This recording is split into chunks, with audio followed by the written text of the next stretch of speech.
It's Dr. Tennant's Verbal Highs. Let's start the show with Lewis Tennant. Here we go. Guests and interviews that you're looking for with creators, innovators, and so much more.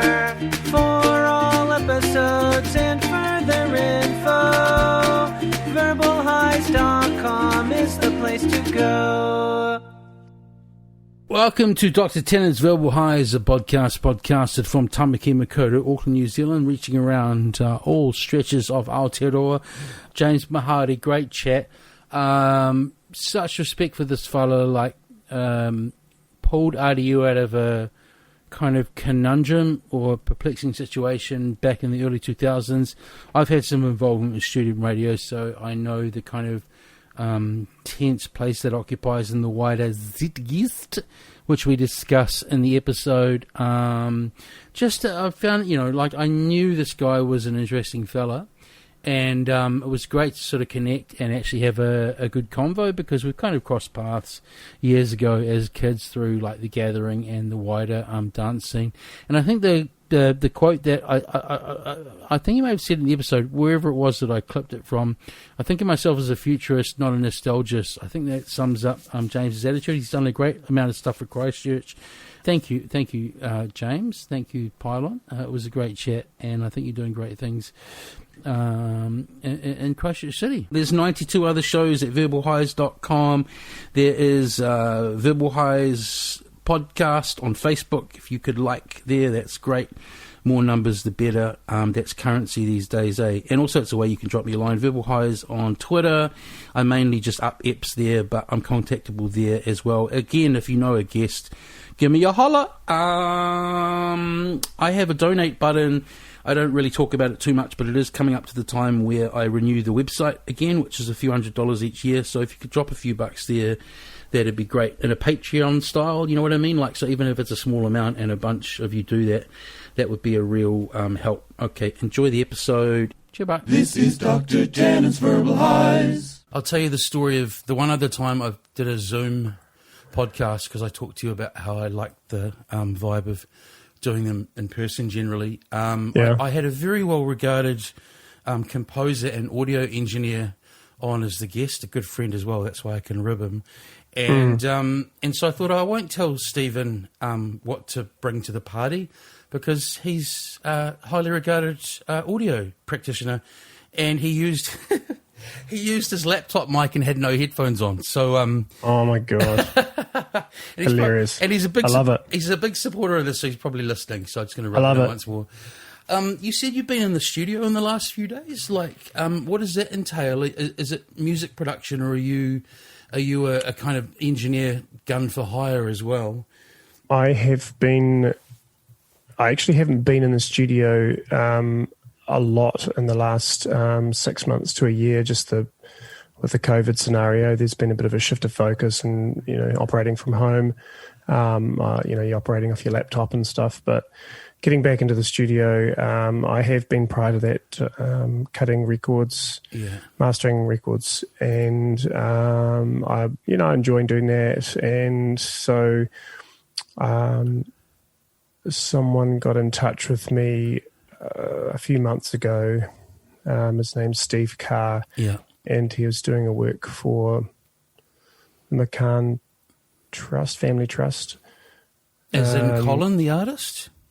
No, it's Steve Carr is his name. Oh, yeah. And he's doing some work with a couple of artists, musicians, who are essentially translating a couple of the panels of McCann's work into music.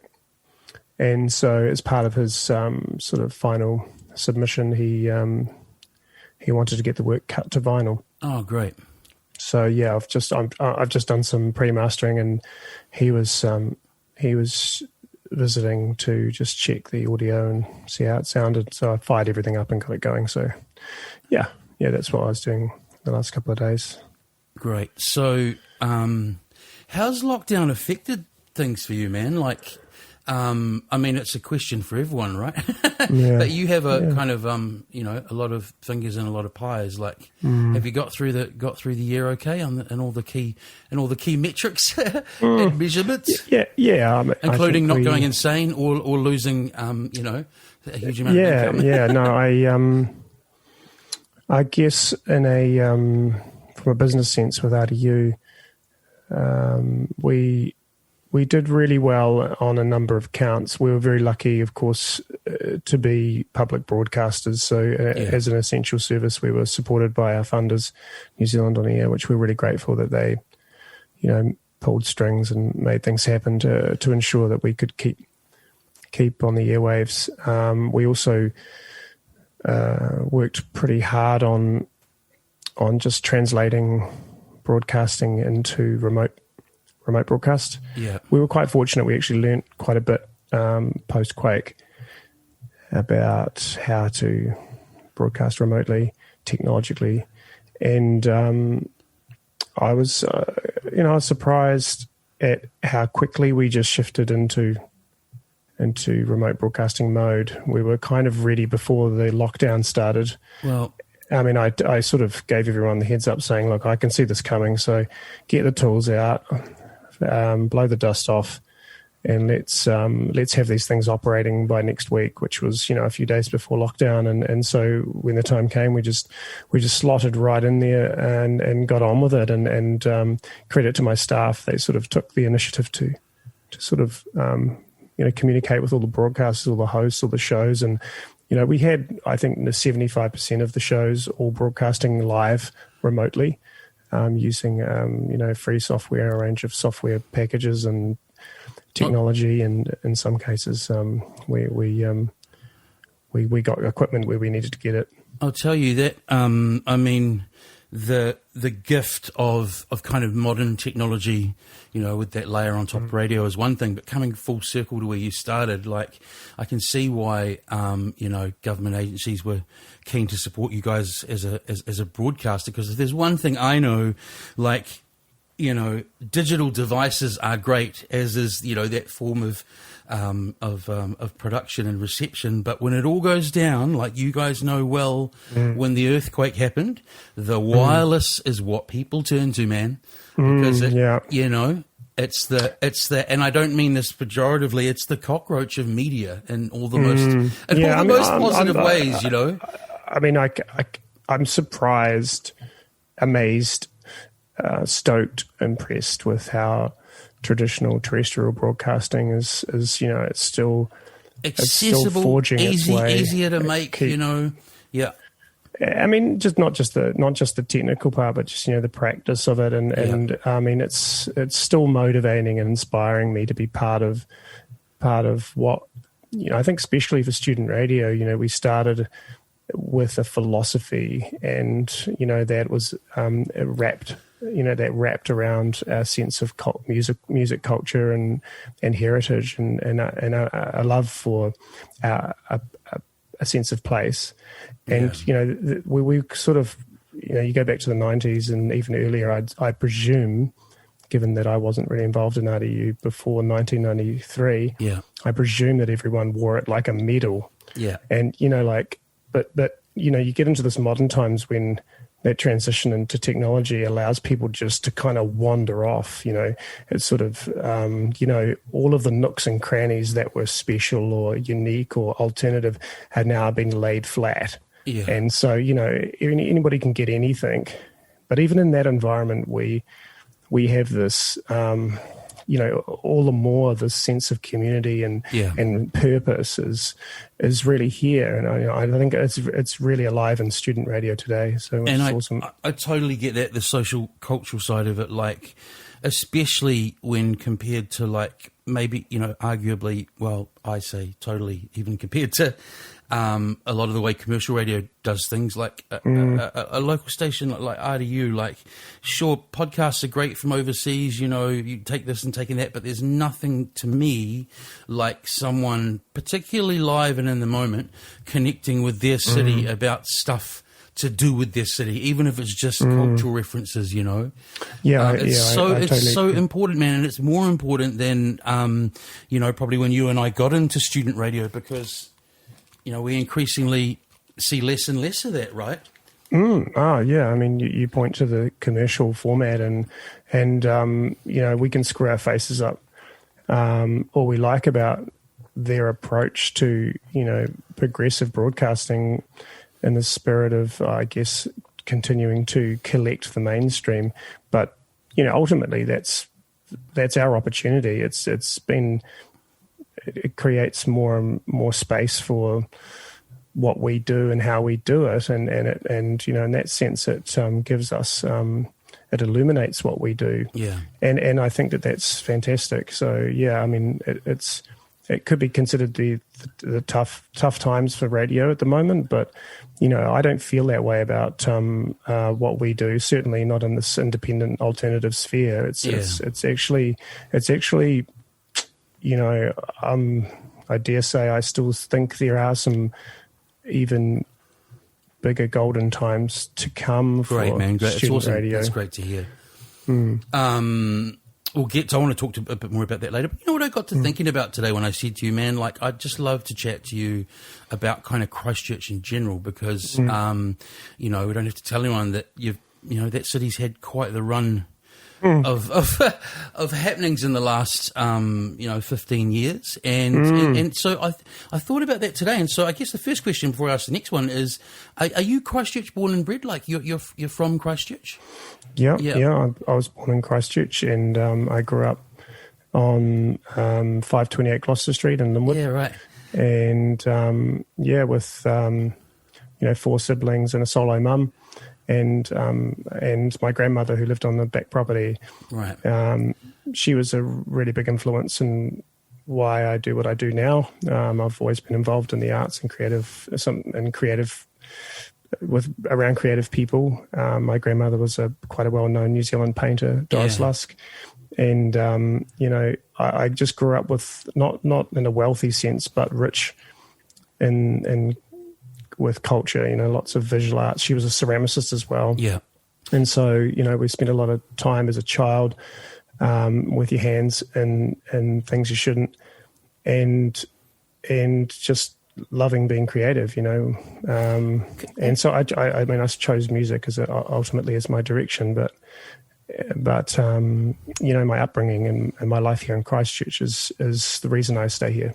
Well, I'll ask you this, man, and it's not to make a competition out of kind of major events in a city, but prior to the quakes, obviously the mosque shooting and coronavirus for all of us, what are your memories of big events in Christchurch prior, in terms of paradigm shifting? You mean like musical things? No. I'm just meaning that just for kind of perspective of what the city's been through and you guys as residents have, you probably had a pretty good run of it up until your 30s, right? Or whatever age you were. I personally can only reflect on how, you know, plain, I suppose, in the sense of drama, you know, or, you know, there was just not a lot of drama. You know, I've always regarded Christchurch as relatively conservative, and I think there's probably that perspective is shared by those north of Christchurch or in the North Island. I hear that echoed in some people's opinion. And, you know, it is considered like it's old money, and it's quite orthodox and I Anglican, I should say.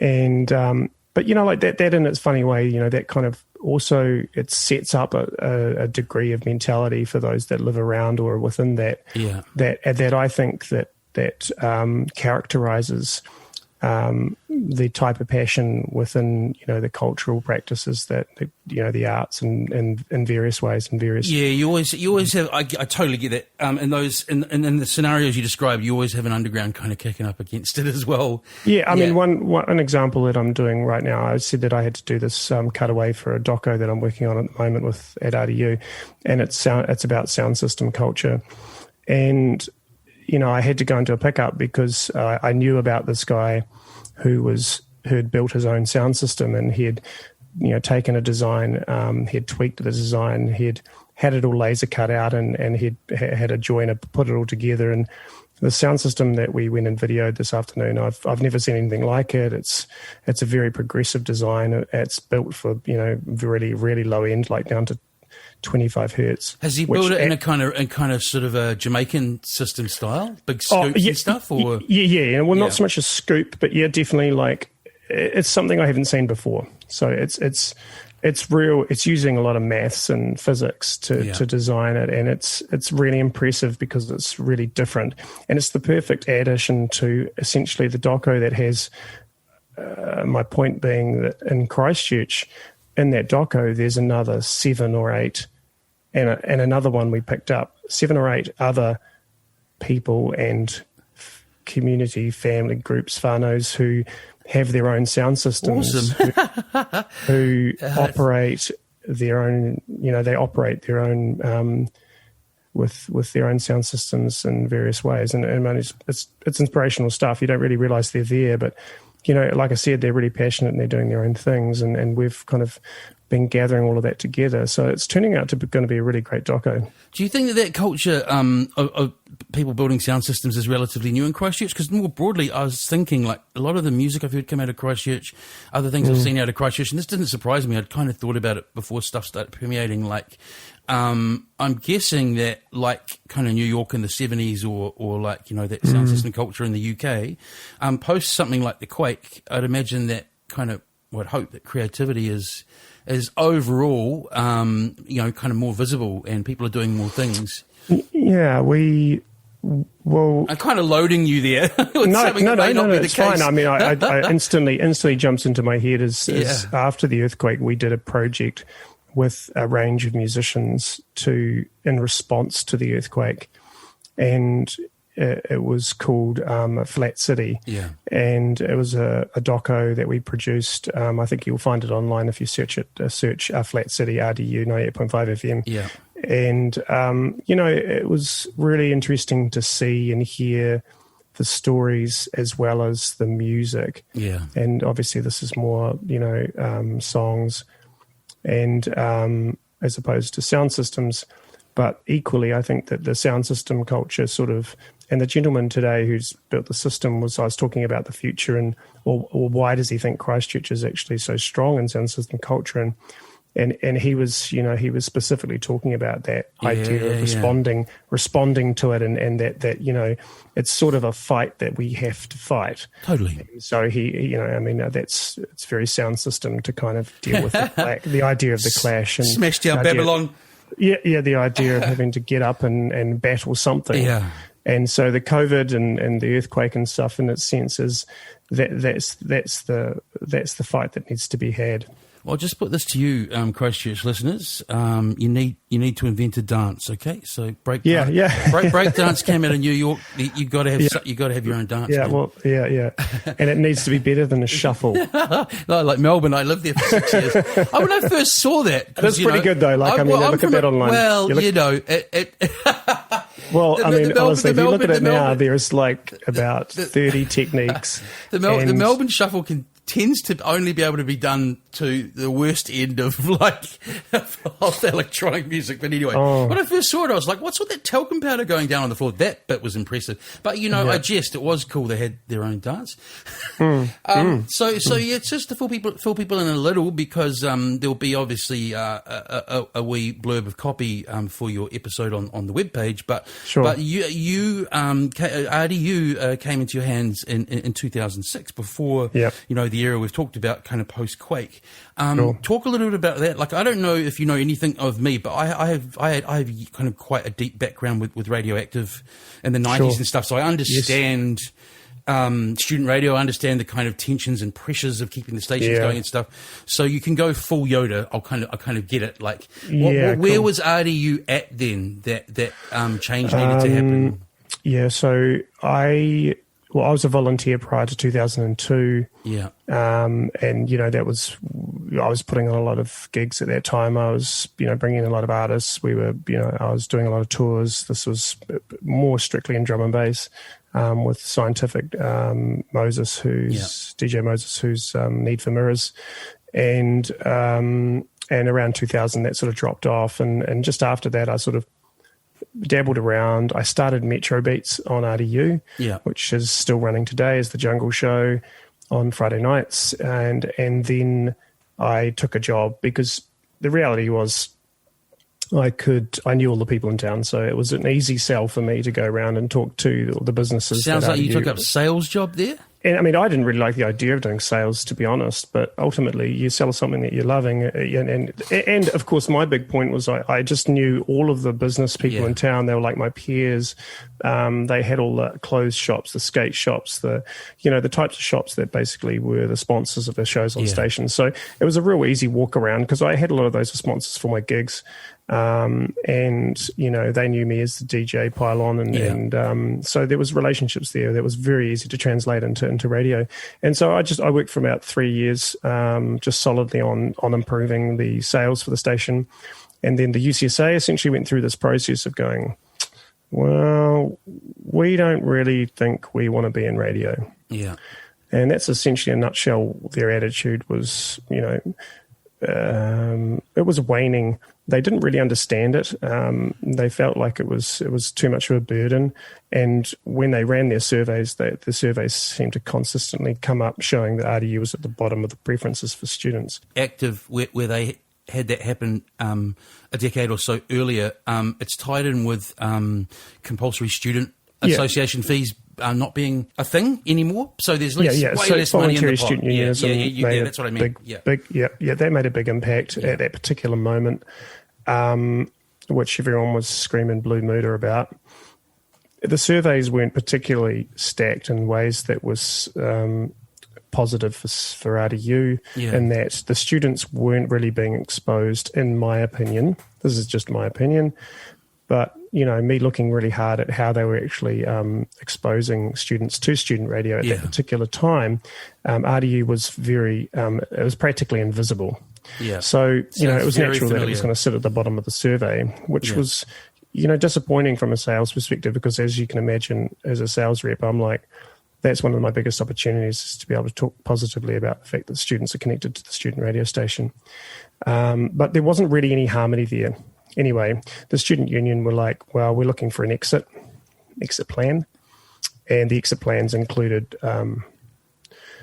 closing it down and putting another frequency on it. And I believe that even BFM were looking to kind of make it a BNet station of some kind, a rebroadcast of something like that, which obviously horrified everybody. Yeah, I was going to say, shame on you, BFM. That's that's against the ethos. I won't point fingers to who, but those who know won't be hard to guess who was having a crack at that. Yeah, so I kind of went from there to, well, we need a solution. I think I can actually run the shop because I actually know the books better than the UCSA, because I was, dealing with all the ins and outs. And so me and my partner at the time put in a proposal, and we worked through it with the executive. And subsequently they made the call, and we established RDU 98.5 FM Limited. Great. And that essentially took form in the way of a management contract, which is what we run today. My guess would be that initially, when you're looking at salvaging it, but also, making it a viable long-term operation, it would probably be the relatively skeletal but still needing to be paid main staff that would have been one of your biggest outgoings. Well, I mean, the staff at that point was like, I look back at it now and I'm horrified at probably the business model that it was running. I mean, it was 11 staff, and the outgoings were like ridiculous. And as anybody knows who runs a business, the start wages can be can be the heaviest on the balance sheet. Yeah. But I think that says something for the community. It says there was a lot of people connected and working with the station, and I preserved that. I mean, I didn't change from 11 until down to like 4 or 5 until the quake. Yeah. But we kind of paired things off, and at my peak, I had 3 sales reps. So I was cranking, like kind of in the same way that Radioactive was cranking, actually. We really got things going, and it was really good. And this is just prior to the global financial meltdown, which is another bloody drama that we all went through in 2008, 2009, which just as I was seeing, because I had all this debt that I had to basically take on when we took on the management. Oh, of really? RDU. Oh, right. Shivers. So I had to kind of write all that off, all that debt, and manage it properly. And then put a chunk of money in to make the station kind of not just spruce it up, but just invest in it, because it was really, really, it was on its bones, as you say.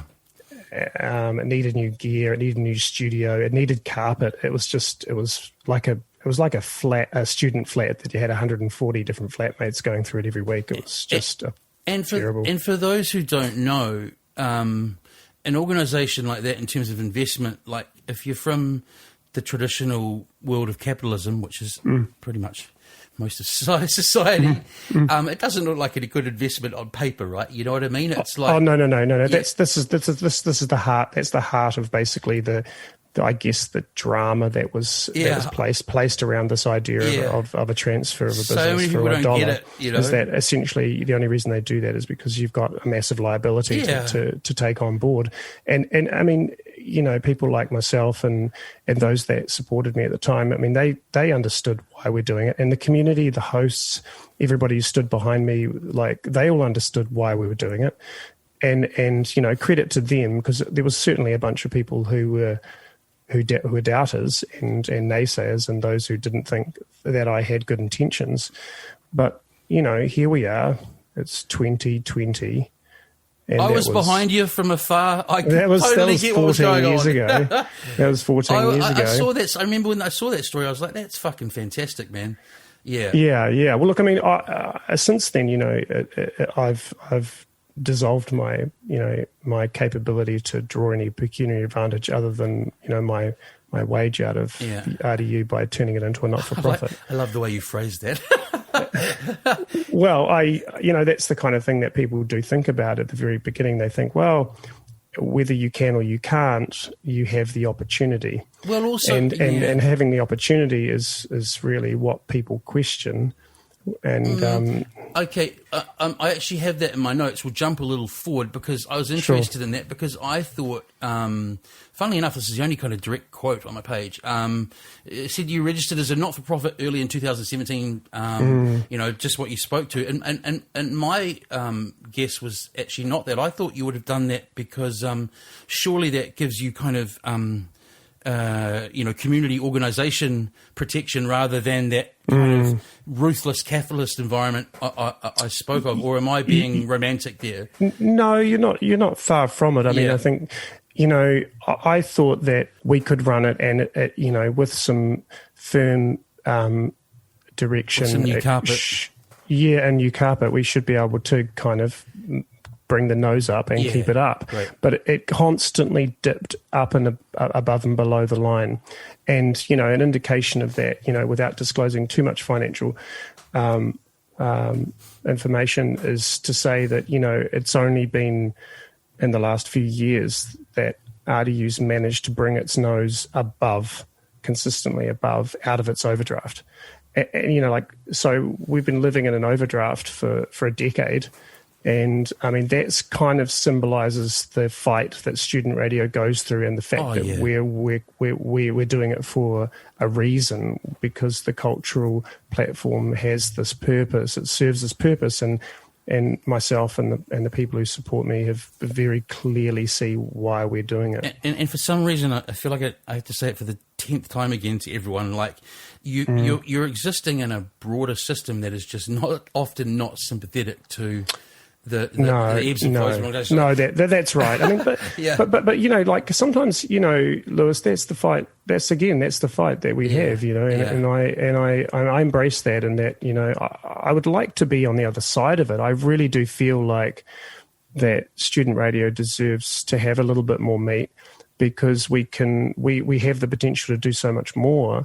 And sometimes, you know, I think, if anything, that I lament is that we don't have that opportunity. But having said that, I think we're in the best place we've probably ever been, in that context, Yeah. and with the idea that we've got potential we need to realize.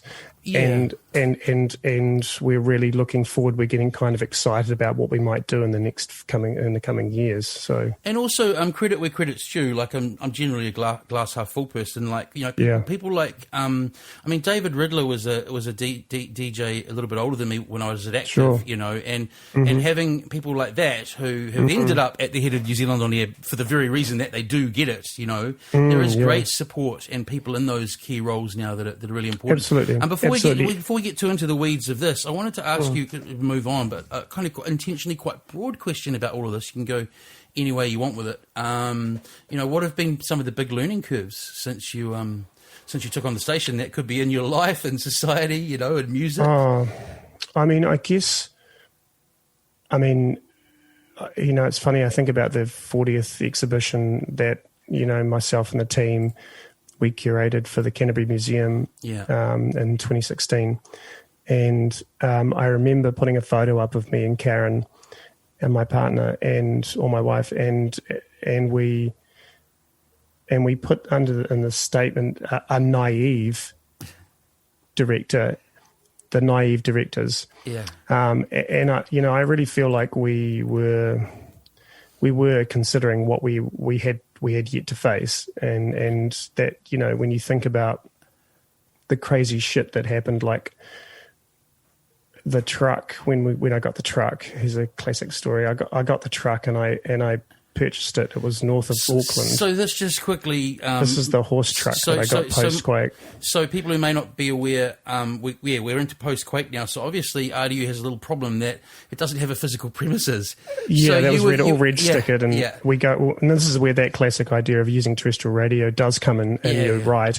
No, you're right. It's exactly as you suggested it is, because what we actually really did was we went up to the hill where the transmitter was, and we plugged our audio into the transmitter. What, with a trestle table or something? No, just we could have, I guess, sat down and done some stuff straight into the transmitter there. Some sets out there would have been quite humorous, but I think there wasn't so much a sense of humour going on as much as a sense of purpose and need. And so you go and we just plugged our playlists in, and the programming director would go up to it was just literally like a toilet block. It was like in Portaloo size concrete room that you'd go and stand in, and you'd make the playlist adjustments on an iTunes playlist, and then you'd press play and you'd walk away for the day, and but people really needed that to happen. But I past that, I was like, well, what's the solution? And you have a couple of stiff drinks, and you go, okay, well, the inspiration comes to you that we need to go mobile, and we need to get out and amongst this chaos and take the music and the culture to the community, because the community is kind of needing it. And that was very, very clear to us after a couple of months of being off air, which we were struggling with, how much commentary and how much feedback we got from the community saying, can you please come on back on air? It actually, there's mental health issues if you don't come back on air. It's going to be problematic. So we got a lot of feedback saying we need you back, and so we found this idea of going out, being mobile, and I went and purchased a horse truck as one with a side that folds down. I believe the technical side. term is float. Yeah, okay, a horse float. Yeah, yeah. It kind of glided, I guess you could say that. But it's one of those. It's a 1980s Mitsubishi Canter. Yeah. Perfect. And so it's a Mitsubishi Canter, if you can imagine, with the luton across the front, and it's got the side that folds down like a ramp for the horse to go up. Yeah, wow. And I go and purchase this up, and I can't remember exactly where I got it from. It was North Auckland, and they shipped it down, and then I went about gutting it and building a studio into it so that we could drive around and essentially do wireless bridge links up to the broadcast site, which just at that particular moment, the technology was actually affordable to create a nice, easy wireless bridge link. Yeah. And it was just so well timed. I mean, we were so fortunate in that sense. Yeah.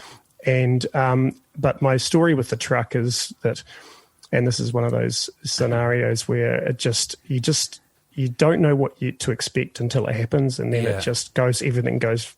Excuse my French, but fucking AWOL. Yeah. And we went up to the hill to test the bridge link, on the truck, and I hadn't really kind of gotten my head around this door that folds down, up and down, and it didn't have the right type of pins that should be sprung loaded. They should be sprung loaded. And now, of course, in hindsight, 2020 vision, I can tell that you must have these things sprung loaded. So for anyone out there who needs to buy a horse float, please check that you sprung loaded pins that hold the door in, because they essentially, one of them either wiggled out, or probably most likely is that we left them out. So the door went up, we drove down there, we got down off the hill, and then we were going around this corner, not realizing that the door had worked its way out, and it was basically hanging down at street level while we were driving along. And of course, at some point, it collected the side of a car. Oh, no. And it Did you have full insurance and everything? Yeah, fortunately I did. Yeah. But it nearly half ripped the door off. Oh, my God. And it sent us going left, into the front of this house, rapidly, without even one moment we're going forward, one moment we're going left through the front brick wall of this house, and we stop about 2 feet in a steaming mess before the door. So we're parked up. And I'd imagine that did that rattle you quite a bit moving forward after that, mate? I felt so it sounds like scared. You nearly took some people out. It's the biggest crash I've had in my life. Yeah. And some really poorly, unstable. I can imagine what driving it would be like. It wouldn't, yeah.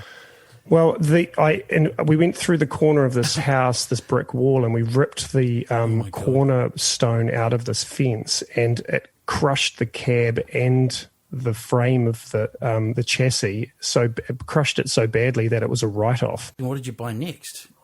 Well, I went home and had another couple of stiff drinks and decided that I'm not no way. Yeah. I decided that there's no way that was going to be the end of that story. I don't want it to end there. Yeah.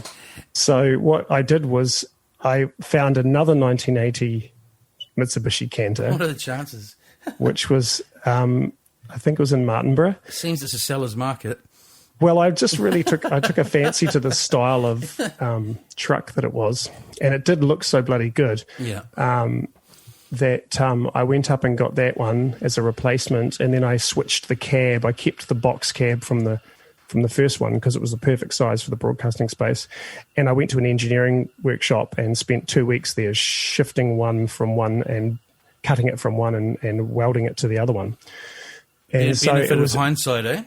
Oh, it was just such a mission. I can't describe how much of a mission it was, So, every day so again, without getting sort of too boffiny, I'm guessing that there was something about that vehicle that suited having a studio inside it. That's why you wanted another one. It was great. It was great. Yeah. There was a front and a back. You could basically DJ off the Luton area in the front. And you could basically have 2 people sitting just like, kind of like we are, virtually, right? You could sit across a mixer and you could have 2 microphones just like you would in a studio. It was literally the same size as any standard studio, but it was on the back of a truck. Yeah, I just realised now, I was picturing a different vehicle when I was going to ask this. I think that's what you had parked up somewhere central when I went into Dan Veach's Saturday show years ago. That must have been so, he kind of DJ'd at the front of it. Yeah, and there was that's right. seating area in the back. No, that was great. Yeah. So that after, we did 4 years in that. Wow. And which is crazy. You do 2 seasons in it and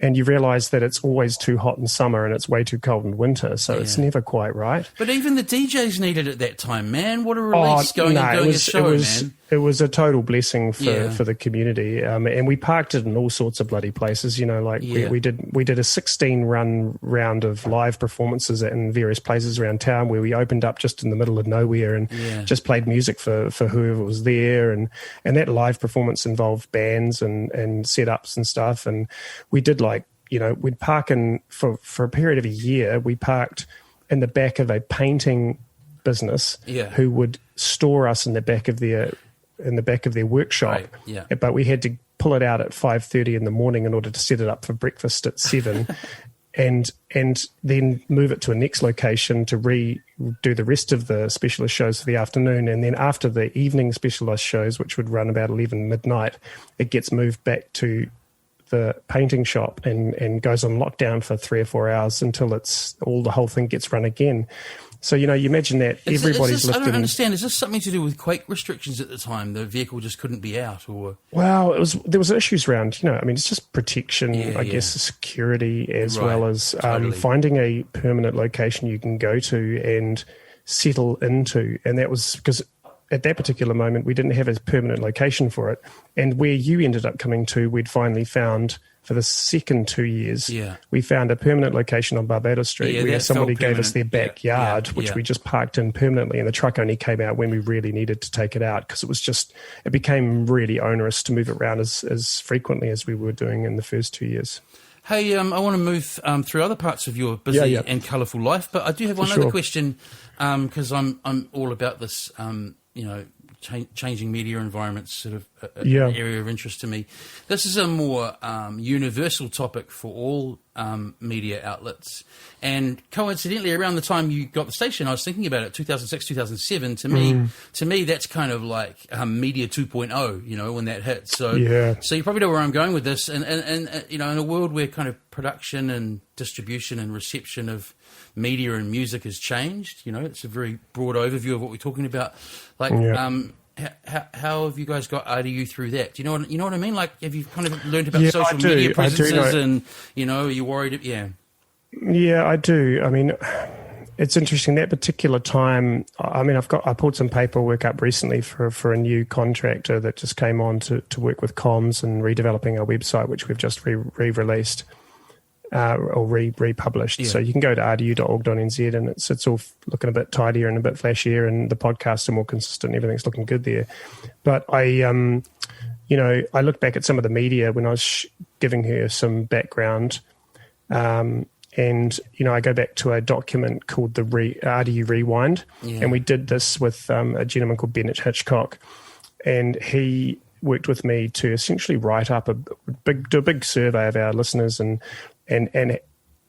we just made this effort in 2006, 2007 and 2008 to understand who the audience really was. And they turned out to be sort of 3 different types of demos. And I know that radio's click is to say there's actually one type of listener that you have, but we had like 3 or 4. And then we sort of translated that into the initial development of what we have now as the RD United, or the mobile app that we have. Yeah. But that initial work was done conceptually right to a wireframe, including third party affiliate relationships and promoting music, linking MySpace, connecting Facebooks and selling music through that space. I mean, that it was all conceptually wireframed in 2007. But, I had to sit on my hands because my thoughts and my ideas for business have not been matched by my resources. And that's not uncommon. I'm kind of a few years ahead of what I'm capable of really literally being able to achieve because I don't have enough resource to do it. Oh, it's great to hear that you made those maneuvers, man, because again, being... it was 2013 when we did it, so we ended up building the actual app in 2013. Because I'm trying to think of the word, me having to exercise diplomacy and no names being mentioned, I've seen a very similar example of your operation not do that when they should have and struggle. I mean, I know what you mean. I think that it's sometimes, again, the best of what makes our stations amazing, and it's also been sometimes the worst. There was that period there, and it's happened throughout history. Generally, if you don't move with the times, you get left behind. So if you have a combative attitude to changes in your industry or whatever it is, it often isn't the best way to one of my mentors at the time, I think that they put it quite succinctly in saying that, sometimes you just have to, even though the ideas are there, you just have to sit on your hands and wait until the industry catches up, because otherwise it just costs you too much. And, to be a leader To be that progressive, sometimes you have to really invest a lot of money. You've got to be prepared to make a lot of mistakes, and that costs a lot. Yeah, Totally. In some areas, we want to be progressive, we want to be the leaders, but in some areas, I'm grateful we did sit on our hands a little bit. Yeah. And I just mean more broadly and not even in media or whatever, just that kind of old man yells at cloud. Like your love of vinyl, like I bet you're not at the same time angry at MP3s, because it gets you nowhere. No, not at all. I mean, I think that, oh my God, when I embrace Serato, I'm like, oh man, best of both worlds. I mean, technology. How's your back? I love great. technology. Ultimately, I think of myself as a futurist, not a nostalgist. But I think that I love vinyl because of its, the tactile tangibility of it. Yeah. But at the same time, I love technology. I'm a fan of what. What machines can do for music. Yeah. And you look at the latest devices, and I try and keep RDU where I can up with that so that our hosts can dabble. Hey. And to do with the best available. But I think that, there is a complement there, and MP3 is essentially is a transmission format. It's about enabling the communities and enabling P2P. It's an enabler. It's just when people misunderstand its use, which a lot of people really don't understand the idea of codecs. People are just threatened by change, I was meaning. Like in the Serato doco, right. There's a Serato doco. Obviously, it's made by Serato, so it's a bit of a fluff piece, but it's still really interesting. There's a bunch of people like Jazzy Jeff and stuff in it, and one of the funniest narrative throughout it, which totally didn't surprise me because I've kind of been one of those in the past, was like all of these like diehard vinyl DJs going, "What are you doing?" And then the next one embraces it, and that person goes, "What are you doing?" And then they all were like, "Okay, this is okay." Oh, look, there was a scenario like that happened outside the ministry. I think there was an artist called Amit, and he was at that time what you'd call a progressive drum and bass producer. Yeah. He was but he was making stuff that essentially was really borderline, probably dubstep as well, because it essentially was a slowed down version of drum and bass, which pretty much sounds like dubstep. And forgive me for that, but kind of like that old Temper recordings kind of stuff. Yeah. So and he was really great. It was great. I loved his music, and I remember him performing at the ministry, and he came and he performed on Serato, and he literally almost got into a fight with a gentleman in the crowd because the guy in the crowd was so purist about vinyl that it ended up going outside in the alleyway, and people were having to hold each other off each other because it was going to turn into a fist fight. A Liverpool kiss from a Christchurch drum and bass lifer. Who was just horrified that he wasn't playing dub plates, and it was appalling, and he was so incensed that he had to give him one. Hey, so bit of sometimes ridiculous. Sometimes I do this near the beginning, and you touched on it with kind of family and where you grew up and stuff. But this is your life section because. I did a bit. I kind of knew of you back in the day, but obviously different cities and so on. But sounds like you kind of found your way to rave and electronic music and DJing a bit earlier than me. I think that makes sense because you're a bit older. But so that's early 90s. Like, what were plans before that? Did you study? Did you have a kind of career minded or? Not really. I mean, I think I went from I literally was on I'll be honest and say I was on the dole for a number of years. I just was like, oh, you're still busy doing stuff. I think it will. Oh no, absolutely. I mean, that's not to say on the dole doesn't mean I was inactive. I was extremely active with. I got into DJing when I was about 19, I think, which is a year after the first year of uni. So I did a year of uni and it didn't vibe for it. It wasn't really my vibe, and it didn't have to be my vibe. I just needed to be inspired, and I wasn't inspired by the environment. And all the way that they essentially just went hands off, and yet they were still in a very strict format of rote learning where you got information pumped at you, and then you basically had to kind of translate it into something suitable in the form of an essay. And I struggled. I'm an experiential learner. I always struggled with memory retention. So, subsequently, the reason I understand that is because I went from being on a WINS course for audio engineering to being the smartest, or rather the most capable in the room, so capable. I knew more than the tutor, ergo I got the job. So I ended up taking the job at WINS. I worked for Ngā Matawaka PTE here, private training establishment for audio engineering. And they sent me to Teachers College as part of, upskilling, where I kind of applied my understanding to how adults learn. And that part of the process for me, and this is about 1994, 95. At the same time, I did a foundation design course in digital design. So I learned Photoshop and freehand at the time, so vector-based and digital-based applications to do graphic design. So I did all of my flyers and posters, hundreds of flyers and posters for the gigs that I DJ'd at. I did all the design work for as well. And I love pre-press, I love printing. I got right into printing.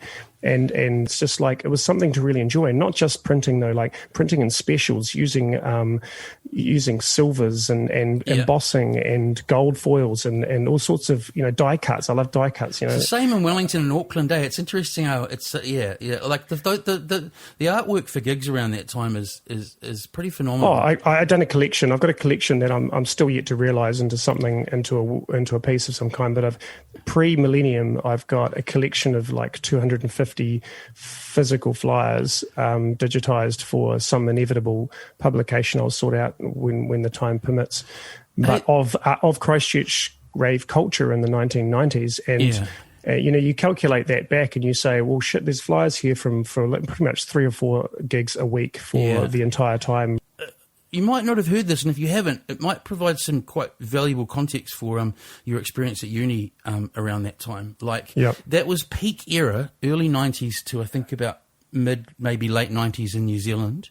That was peak era of whatever you might have been in the past, it doesn't matter, go and do a BA or a Bachelor of Business, right? So, and this has actually been, this isn't just anecdotal.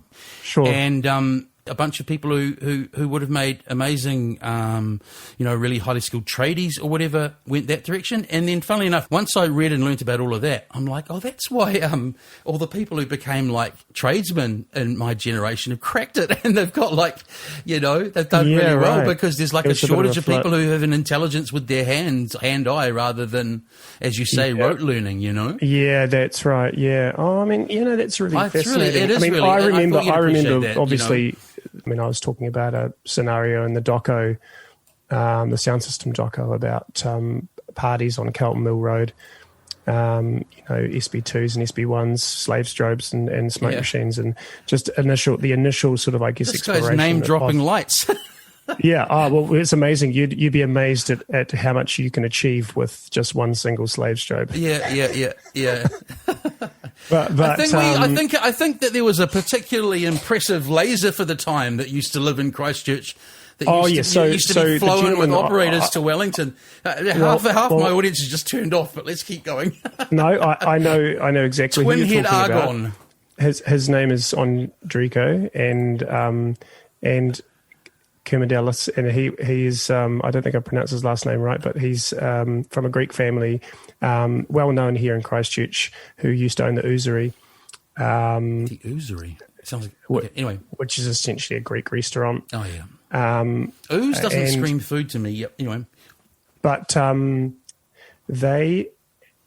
he was a very smart gentleman. He built basically a 1-watt laser, which is it was the thickness of my little finger, a green laser, and it required all these vacuum tubes and all this kind of guff. It was a ridiculous size. He needed to transport it by a trailer, but he initialized and used that at maybe 5 or 6 of our gigs from 1995 to 97. Yeah. The big ones, Ultrasonic, The Quickening, Alpha Nexus, the bigger warehouse parties, and a couple of the outdoor ones as well, before he obviously made his presence at The Gathering and obviously up in Wellington as well. But it was just really early experimental stuff, but he managed to get it working really, really well, which was to his credit. I remember enjoying it. So upon reflection, I look at people trying to do anything gig-wise these days, and health and safety, and numbers of X required for this many people. The simple reality is that a lot of those gigs back then just would not and could not happen now. How long did it last in Christchurch? Like that kind of warehouse or other venue kind of party scene? I would say that I always use the Ultrasonic, which was at the West End Picture Theatre, as what I consider to be the true peak. I mean, obviously it's my go. I'm sure some of the other promoters would argue that there are other ones that happened after that they would say would be in the peak. But I would say September 1995 was the peak of rave culture in Christchurch. And then from there was a number of other ones, but they moved to a different type of format.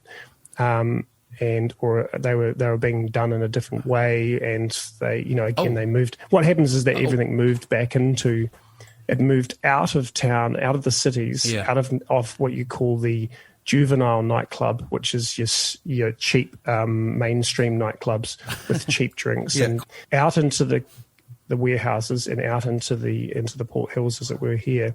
And then over a period of 3 or 4 years, it all moved back into town and started taking over and that's because of business. You see, that's where the audiences were. Yeah. And so that the clubs and the nightclubs that were growing and the venues that were continuing to expand were looking to bring those audiences back in.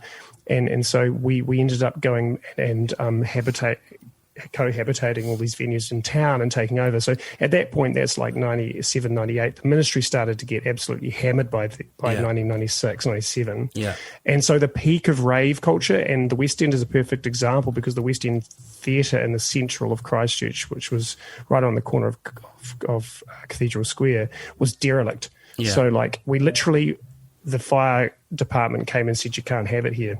Yeah. The next time we went in there, which was when we wanted to do Totally Interstellar or the Stellar Rave, that was completely canned because the fire department wouldn't let us in there. Well, you were saying in the same breath earlier, which is just a story oft told.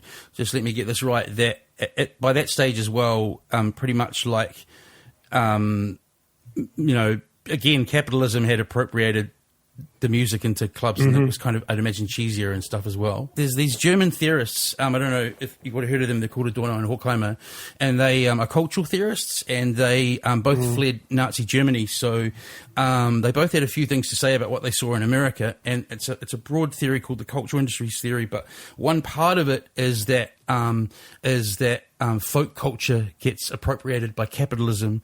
So folk culture is anything that starts, you might charge money for tickets, but you know what I'm meaning. It's like starts like skateboarding, anything, like it always happens, eh? It's like I mean, that's really interesting because it is literally how I see it. It is, if you look at a rave in the context of some more influential musicians such as the Clash, and how they looked at electronic music as a post-punk expression, and you look at about it here, and we were kind of essentially a response, or we were responding to the, whether it be just the orthodoxy of capitalism or the that sort of straight up and down that control that had been going on in our cities. I think it's a little bit more sleepy than it is about capitalism per se. A little bit more about definitely what? It's a bit more sleepy. Like we down here were just responding to the fact that everything was just a little bit more boring. Like George FM, classic example. This isn't a judgment call on people who engage with that stuff or whatever. It's that art forms and movements get diluted once they are picked up by the mainstream. And what I'm saying is generally the reason the mainstream picks them up is there's a buck to be made, yeah? I totally agree with that. I totally agree with that. Describing that we moved away from town because of capitalism or because of the buck. Oh, now I sound like I was arguing with you, wasn't it? No, and then we came back, and we definitely were being, it was a part and parcel. It was part and parcel. Hey, perfect time for this. I had a listener called Phil from Auckland, okay? Who wanted to ask you a couple of questions about that era. Yep. What was your all-time favourite OG 90s Christchurch rave poster and why?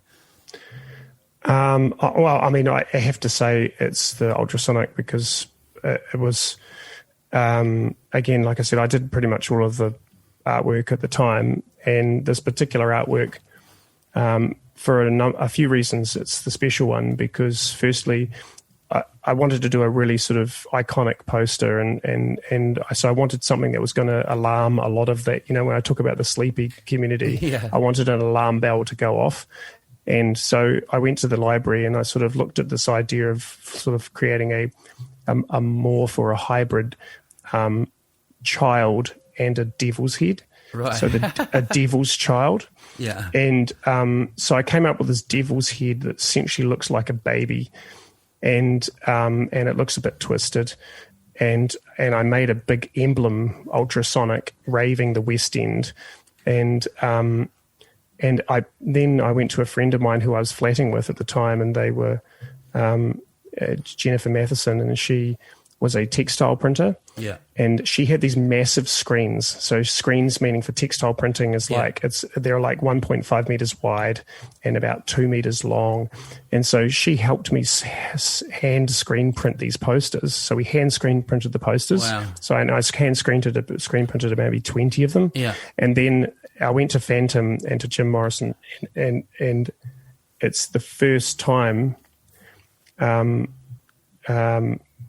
it's the first time they've ever put a poster that large on their bollards. Right. Did they become like hot property? Did people nick it? 100%. I've got one downstairs. I framed it up. I put it on the most one. chunky frame I could put around it, just because it's such a loud, and you could see it from like 2 kilometers away. It was just so loud.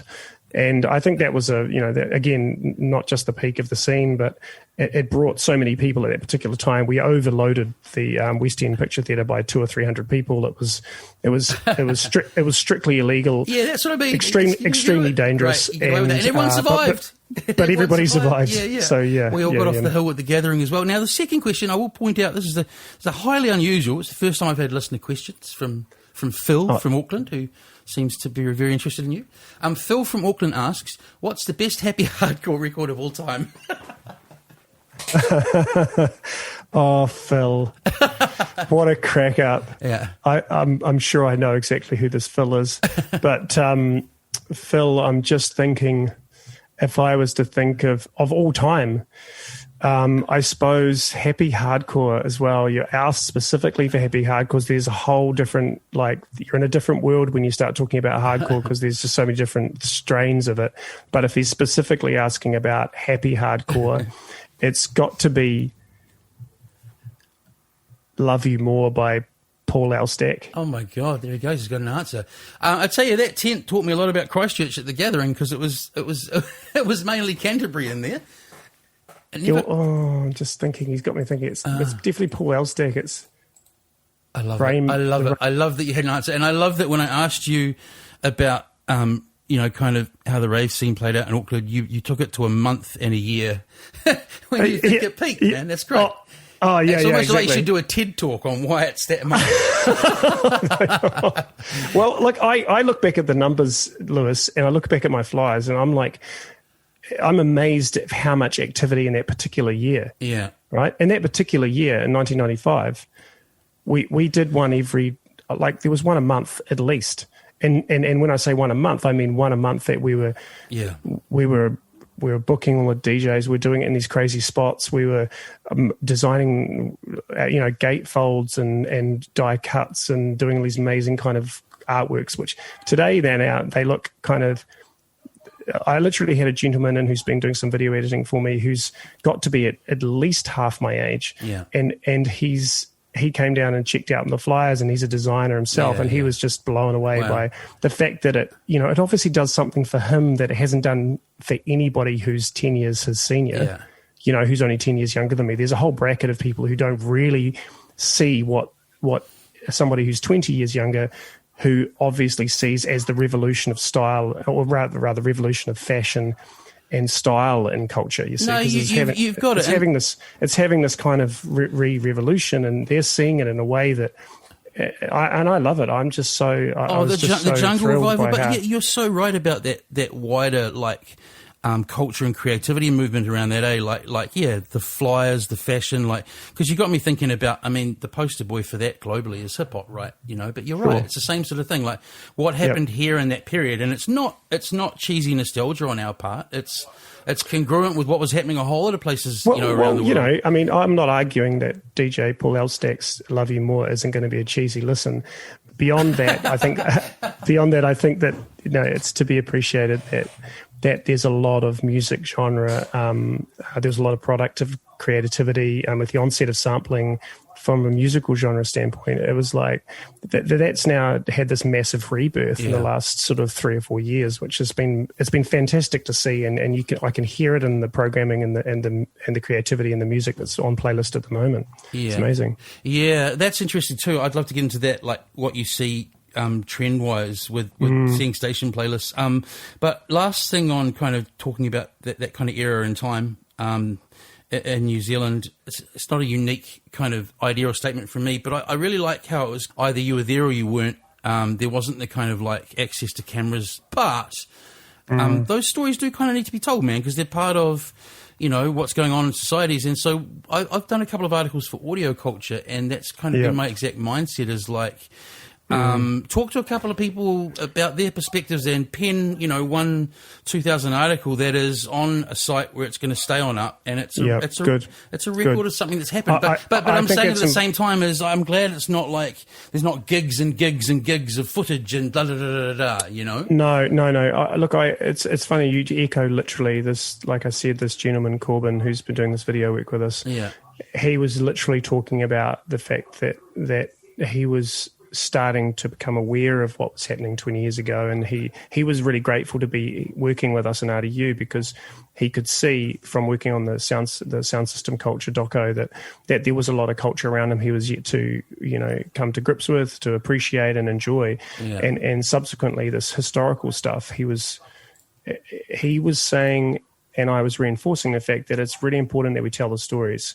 It's important for everyone to understand that kaupapa of why things, culturally migrate from, or let's say transverse or transform. And I think that those stories are really important, whether they be stone cold sober or serious or ultimately cheesy. I think that they need to be told, because they're part of who we are now, and who these young people are going to become.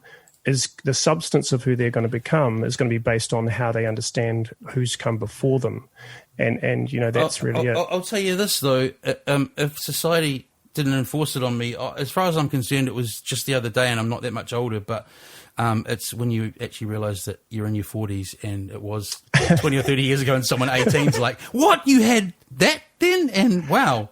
Yeah. Okay. Weird. Yeah. Like I said, I was thrilled. I was just thrilled that. No, absolutely. But it's cool, man. But I kind of found that. What I mean is, I kind of found that, like, I maybe had a bit of a Peter Pan complex, whatever they call it, going on, and then suddenly it goes to you. Fuck, I'm old. You just suddenly. Well, for me anyway, it wasn't a gradual process. It was like, oh right, okay. Yeah. Stand aside. Well, you haven't fallen off the face of anything, I'm afraid, Lewis. It has been a gradual roll. Yeah, you've been rolling, son. You've been rolling. Right, I've been rolling deep. So I've heard you talk quite a bit about the pressing of I guess essentially dub plates. Just if you sort of give a broad overview for those not that technically minded. Basically, my understanding is that you wanted to be able to essentially do one-off pressings or short runs, which is very different to commercially producing records. Yep. You're kind of essentially making what could also be the master or acetate for a longer run. Sure. How did you find all of it? Like, where did you find the equipment and so on? Did you have to kind of travel quite far to I had to go over to Germany. Yeah. I mean, the first misnomer I think everyone gets is that it's pressing, and pressing is that industrial process. but this is cutting. It's like a lathe cut. Did I say pressing? Yeah. And it is literally like a cutting. If you think of the tool itself, if anyone knows anything about engineering, they'll know what a lathe is. Yeah. And a lathe is essentially a spinning device that a tool essentially cuts into whatever media that you've put into the spinning device. Yeah. And this is a different type of spinning device. It's a platter, not a spinning rotor, which people in metal would be familiar with, dealing with metal. Yeah. So it's a turntable that has a needle just like a record coming down on it, but instead of it receiving the signal from the groove, it's essentially cutting the groove into the media. Yeah. And that's essentially what it's doing, and it's doing it from two hemispheres, the left and the right channel. Yeah. So if you can imagine it, it's going up and down, and it's going a little bit left and right. So if you think about that right down at the tip, it's actually like a little three-dimensional movement through the media. So it's going up and down, and it's going left and right at the same time, all at the same time. And that's what, when you look at a record, you see this really fantastic little wave cruising through the vinyl, through the black vinyl. How I got the equipment, I spent years fascinating about it. Yeah. And then finally found a gentleman online in Germany. You went to Germany? And I managed to get a little bit of support from Creative New Zealand to go and procure the equipment. And so I travelled on a trip. You can actually watch a little bit of my trip if you go and search For the Record. Yeah. If you look at For the Record, you could probably even put the link in if you wanted to, Lewis, for people to view. Okay, you're very good. You're just you're spruiking. Yeah, For the Record is essentially, it was produced by Gareth Moon, who travelled with me and my friend Rangi Johnson, aka Range. We went over to Germany and we visited this gentleman in his workshop, and I purchased the equipment, learnt how to use it, and then brought it back home to install and get on with some cutting. So just an aside again, I don't know where what my listeners different areas of knowledge and insight are, but this style of essentially producing music to be played is culturally significant in a few areas, but for me it's that it comes from again, Jamaican sound system culture, and getting like an exclusive, what they used to call the DJ, which is actually the MC, confusingly, over the track. Of course, it moved to drum and bass, as you well know. And a great story I'll always remember getting told as an example of this is when I went to the Red Bull Music Academy, our first lecturer was David Rodigan. And this is a story 20 years ago that I remember. He said he was at because I don't know if you know, he looks like someone's grandfather, but he's a weapon clash DJ, right? He wins clashes. He is. Yeah, everybody should look up some David Rodigan clashes and see how much he tears out. He's amazing. He was mid clash, and he was actually a little bit worried about where it was going for him, and he saw an arm go up with a record in it, which was a one-off, a special, a dub plate. Awesome. And think about this time, because I didn't tell you when it was 2000. So this story was probably came from about mid-late 90s. It was Wycliffe Jean,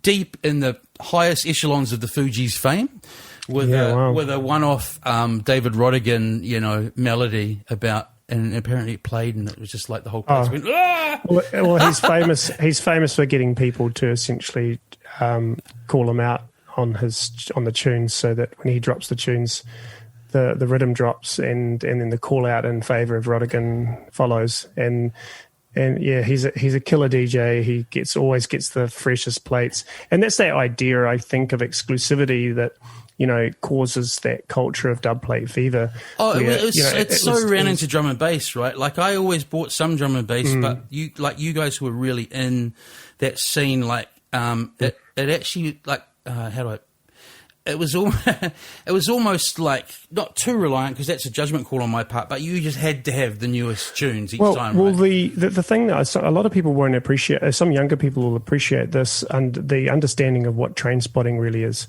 Yeah. And in drum and bass culture, it was pretty strong, and that was because the producers were making their way over in 95, 96, 97, and they were starting to play their own music. And I swear, without a word of a lie, that some of these DJs were terrible DJs, but they were amazing producers. Yeah, I know. That old chestnut. So they're bringing these music and they're playing their own tunes on their own dub plates, which they'd always go and spend their time down at the music house and get their shit cut and talk shit and share dats.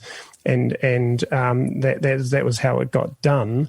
And that was a way that's had its own community and culture around the idea of getting your music cut so you could take it out that weekend and play it in the context of with which you made the music, right? Yeah. And that's really crucial, is understanding that nowadays you just take a CD or you'd take a USB out and you'd play it instantly in the culture or in the environment that you're meaning to play it. Back then you couldn't take the machine. Well, knowing someone with a CD burner was even not well, no, it doesn't even exist. So I mean, so the idea was really you had to go to the cutting houses, you had to get your shit onto plate, and then you do some trade-offs and stuff. And there's some great stories from Groove Rider and Goldie and Doc Scott and the like of trading dats and plates and stuff. Yeah. But, then coming over and playing it, for us, it was, the train spotting culture started, which was like, what's that tune? Yeah. What's the tune that he played? No Shazam, and mate. Trying to get those recordings so that you could listen back and go, what the hell's that piece of music? You see, so it got a little bit poisonous, but at the same sense, it just kind of drove a passion for totally. knowledge. Let's just face it. I get it. Yeah. It's a passion for knowledge, and in the music, my classic example was to understand dubplate culture and how how influential it was to think of Goldie's Timeless, and that got released in 1995. Yeah. But, Groove Rider was playing tracks from that album in 1993. Yeah. Right? So it was on dubplate for nearly 2 years or more prior to public release. So that's how long that plate was crucial. Reiterating, like you said, no digital means to get it. Now, we're going to finish up shortly, but I think you and I are possibly going to connect on a particularly peak, nuanced point of nerdery here, because we're going to go back to something I wanted to ask you about the process of preparing the music before you cut it. Just after everything you talked about with that crew of drum and bass DJs, does the name Simon at the Exchange mean anything to you? Well, I mean, Simon at the Exchange is number one. There is nobody. At what? Tell the people. Yeah. Well, Simon at the Exchange is the cutting engineer that almost every artist, and especially within drum and bass, but I haven't. I was literally thinking of Simon just the other day because I was looking at his name is etched into almost every record. Yeah, absolutely. So, and if this is for people who don't understand it, but basically you have an etching tool which is like a pen, but it's a metal pen and it has a metal tip. And when you've finished cutting the master, the engineer, who is in his own way, he's the mastering engineer as well. Yeah, he's the mastering engineer, but he's the dark arts master of producing the record. Right. He gets to write his name into the plate. So bringing this full circle for everyone who's hopefully still connected with us, some of you, the significance of this for music like drum and bass and a person like this being found is he was the best at producing these one-off plates, which obviously, it's a one shot, perfectly for those sonics in clubs. So I think that's why he was so regarded, because he made correct. Yeah. So leading to a question is actually this led to a question I thought about today: is do you cut stuff other people have mastered, or are you preparing the music for the plates in that final stage yourself? I couldn't really understand that part of it when I was watching you chat. Because you were talking about adjusting kind of sonics and stuff? Yeah, definitely. Yep. So you can receive music that's mastered for vinyl specifically. Yeah. So it's already had some certain things that need to be done to the audio signal to prepare it for vinyl, such as below a certain frequency, it has to be mono Yeah, That's people can because- Google this stuff.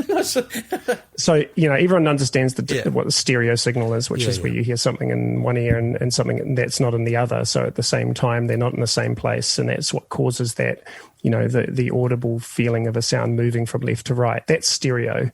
But mono is when it happens in the same ear at the same time.